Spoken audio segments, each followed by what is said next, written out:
Assia Kilani. J'habite à Bethlahia, juste à côté de notre centre.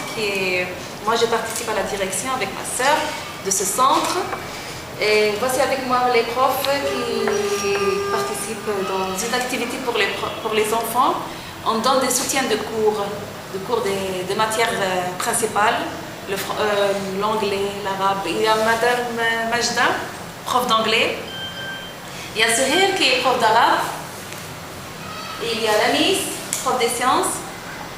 Et Alat, prof de mathématiques. Il y a aussi Amjad qui est la responsable du groupe de femmes qui font des spécialités, des gâteaux. Bonjour, je suis Nabila Kilani, prof d'anglais dans un petit village au nord de la bande de Gaza qui s'appelle Bethlahia. On vient te voir dans ton centre et on voudrait que tu nous parles un peu de ton centre et de comment il a commencé. Voilà. Pourquoi tu as fait un centre pour enfants? J'ai eu l'idée de ce centre après la première guerre, parce qu'il y en a deux, après la première guerre contre la bande de Gaza. 2008-2009. Après avoir travaillé avec un groupe de jeunes qui voulaient mettre de l'ordre dans la ville, après la destruction totale de tout ce qu'on peut dire qui est palestinien. J'ai trouvé que les Israéliens et la mitrailleuse israélienne a ciblé toute l'existence palestinienne, les arbres, les animaux, les maisons, les centres, les mosquées, même les hôpitaux. Alors je me suis dit, qu'est-ce qu'on peut faire pour aider mon peuple d'une façon permanente? J'ai parlé avec une amie qui est belge, Marianne Blum, elle était prof, elle a vécu 10 ans ici. Elle comprenait la situation parce qu'elle était sur le terrain.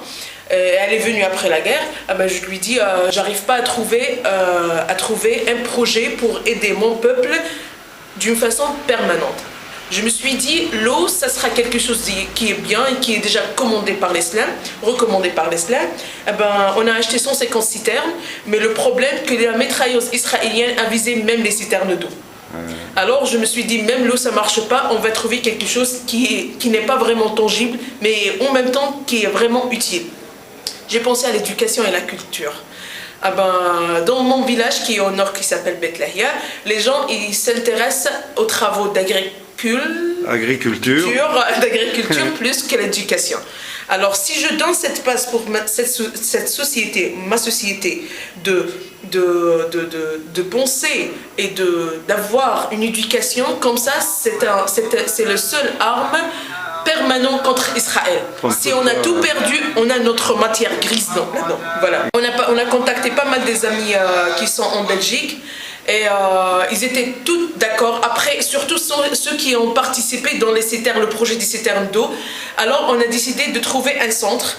Mais le problème, j'avais un autre problème à propos au niveau d'organisation, que j'avais pas de prof. Et moi, toute seule, je peux pas faire tout ça. Parce que je vais m'en occuper de centre et tout, et on n'avait pas de meubles. Alors, il y avait une idée qui m'a sauté directement, qui a sauté devant mes yeux. Notre appartement, à moi qui est en haut, elle était totalement détruite pendant la guerre. Alors il y avait du reste de bois et de reste de meubles qu'on avait, de tout ce qu'on avait à l'intérieur. Alors je l'ai utilisé. Avec les laits cassés, on a fait des tables. Avec par exemple ce buffet qui était à la cuisine, on a fait une petite bibliothèque. Et avec les chaises, on a amené même les chaises qu'on a trouvées cassées dans les rues et on l'a repéré un peu, on les a utilisées. On a fait, au premier lieu, on a utilisé ces trucs-là, ces choses-là. À part ça, je me suis dit, il faut avoir de l'aide, je veux dire des profs. Je me suis dit, si on va faire quelque chose fisabilillah, premièrement. Deuxièmement, c'est une bonne volonté, on va trouver quelqu'un qui va aider. Surtout au premier lieu, c'était gratuitement. Je me suis dit, ceux qui étaient les plus touchés par la guerre, ils vont comprendre mon principe. J'ai cherché des femmes, surtout les femmes, pour les intégrer dans l'idée, parce que si on a à la base d'un village, si la femme appartient à un principe, c'est fait, ça peut être répondu partout dans le village. Alors, j'ai trouvé 4 femmes qui viennent des familles vraiment pauvres, et même ils étaient diplômés, ils ont essayé de faire quelque chose pour travailler mais ils n'ont pas trouvé de travail.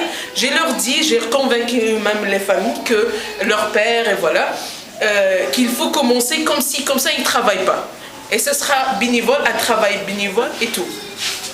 Eh ben, on a commencé, on a trouvé des femmes de bonne volonté, Dieu merci.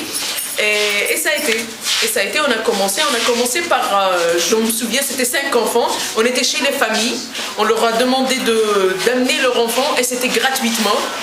Et ils étaient hyper contents, même j'ai trouvé, parce on discutait avant, on disait que le rêve de chaque femme, de chaque mère est de trouver un bon futur pour son enfant. Et on peut garantir ce futur devant l'attaque israélienne que par l'éducation. Et c'était bien passé. Alors on a commencé avec 5, et puis c'était totalement, on a fait une évolution c'était 5, et puis c'était je crois 20, et puis on est arrivé jusqu'à 100 personnes, 100 élèves. Et puis je me suis dit, bon, parce qu'on voulait continuer, et il y avait ici l'homme qui nous a offert le centre. Au début, il était un vieux homme, il était un enseignant. Il a aimé l'aider, mais puis il est mort, il est décédé. Alors maintenant, leurs enfants, il nous a demandé de location, de payer. Alors j'ai dû demander quelque chose de symbolique des élèves. Pour pouvoir, et puis je ne peux pas demander à quatre femmes de venir ici et de travailler sans leur donner quelque chose.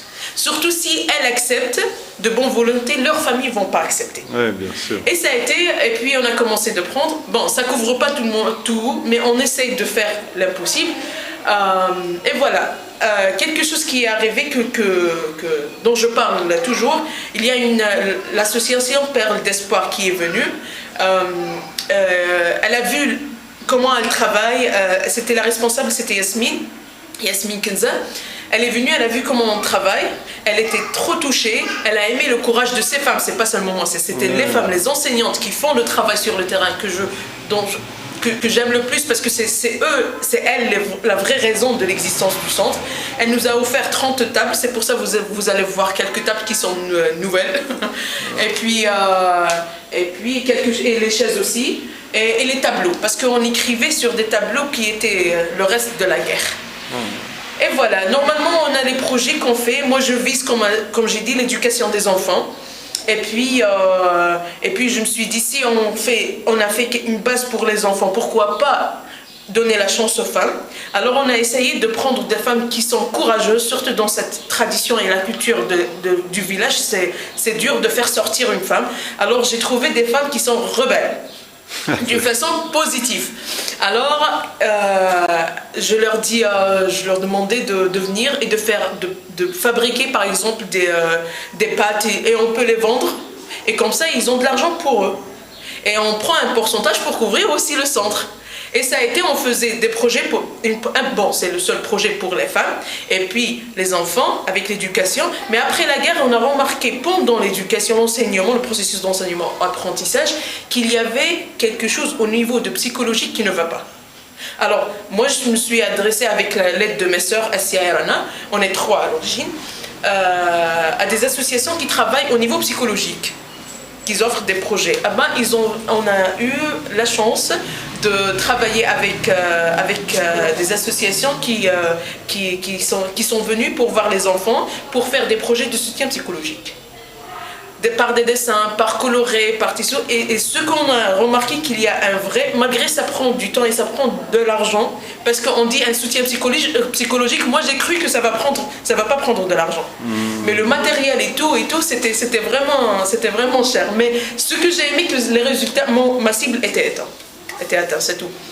Et ben les enfants, ils sont en train de faire une évaluation, alhamdoulilah, évolution, alhamdoulilah, progressivement bien sûr.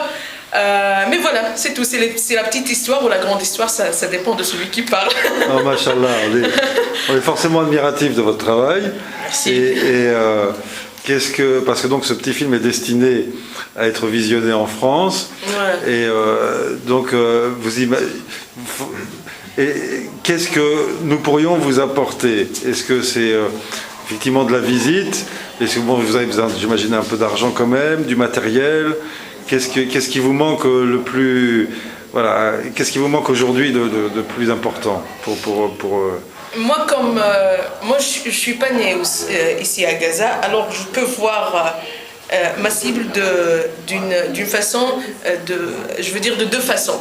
Parce que pour moi, un soutien, ça a un niveau psychologique et un niveau, je veux dire, financier. Financier, concret, matériel. Voilà. Oui, oui. Eh ben, au premier lieu, le fait qu'il y ait des gens qui pensent à la Palestine de cette façon, c'est un honneur pour moi. Oui, je comprends. Et plus qu'ils viennent, qu'ils se déplacent de leur maison pour venir pour voir avec leurs propres yeux, c'est super. C'est super. C'est magnifique, okay. C'est plus que, je sais pas comment, c'est splendide déjà. D'accord.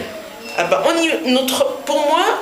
pour moi personnellement, moi ce que je veux, que les enfants soient bien habillés, qu'ils ont, et surtout les enseignantes aussi, qu'ils ont leur salaire, et que je peux garantir au moins la permanence de ce, je veux dire que ce centre travaille dur, voilà, la continuation de ce centre. Et vous êtes des femmes excessivement courageuses, des exemples, des rebelles courageuses. Parce que si vous remarquez, j'ai envie de faire la teinture aussi. La peinture. La peinture des murs, parce que de fixer, parce qu'il y avait un autre bombardement juste derrière, alors les fenêtres étaient cassées. Et je rêve d'améliorer quoi pour que les enfants soient reçus dans un endroit qui va leur donner un espoir. Oui, un endroit digne. Ouais. Ok. Ouais. Bah, Inch'Allah, on va faire la promotion et merci pour tout le monde de votre centre et on va essayer d'engager des gens à venir vous voir. Avec plaisir, ils sont le bienvenu. Ah, merci. Salam alaikum. Wa alaikum salam wa rahmatullahi wa barakatuh.